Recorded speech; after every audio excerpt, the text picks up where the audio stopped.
50 years ago, Sydney looked very different. Our icons were infants, still under construction. Our health and safety not quite as rigorous. Up. More office space for more office workers. But our skyline was changing. It felt dramatic then, but nothing compared to what's coming. The face of Sydney is constantly changing. Behind me is Barangaroo, once known as the Hungry Mile, once a bustling port.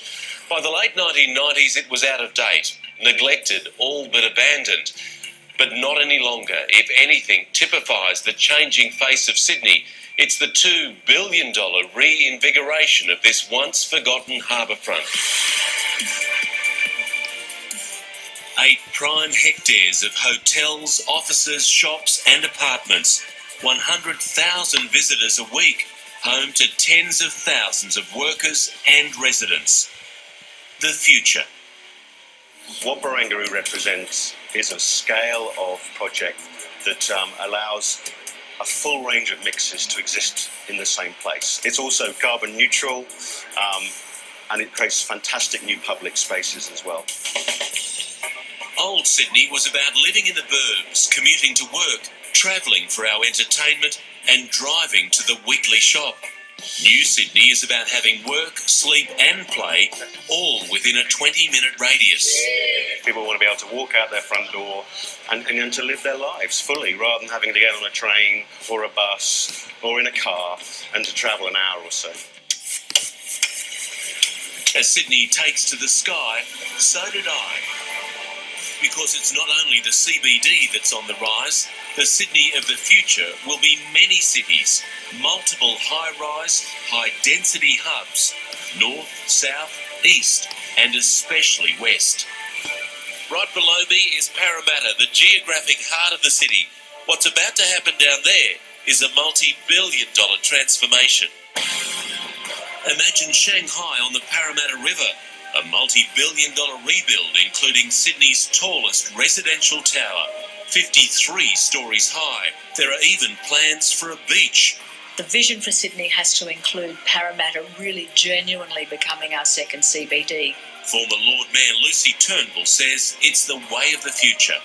And similarly, the Penriths, the Liverpools, the Campbelltowns, the Blacktowns, the Chatswoods, they have to really fulfil their destiny to become great cities within our metropolitan city. The quarter-acre block has had its day. Urban sprawl is no solution to our housing shortage and overheated housing market. Sydney's population is simply growing too fast. It is going to mean different lifestyles, more densification, living in vertical communities. And just down there is another prime example. Let's land. I'll show you why. This is Thornton in North Penrith. For much of its life, the land around here was home to the army, some light industry, a few farming paddocks and not much else. Not for very much longer. Very soon, Sydney's outer west will rival the inner city in the way it looks and feels. Out with the old, in with the $200 million new. Over 41 hectares, 1,100 new homes, as well as retail, offices and parkland. The way we live is changing.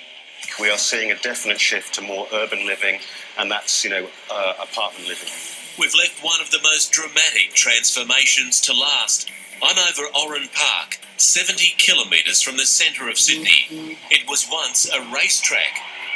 More recently, a dairy farm. But the cows are going. The stampede is on. In just 15 years, this will be a mega hub for 135,000 people, from paddock to full-blown city in no time flat. You're going to see a whole brand new town pop out of the ground. Year by year, it's expanding, and this man couldn't be happier. Heaps of schools, shops, leisure centres, libraries, the whole thing will be there. So hopefully you won't have to leave Oran Park to go somewhere else. You can just do everything you need there. You can work there, you can live there, you can shop there. That 20-minute rule again, the future of Sydney. But will our transport be able to cope? That's tomorrow.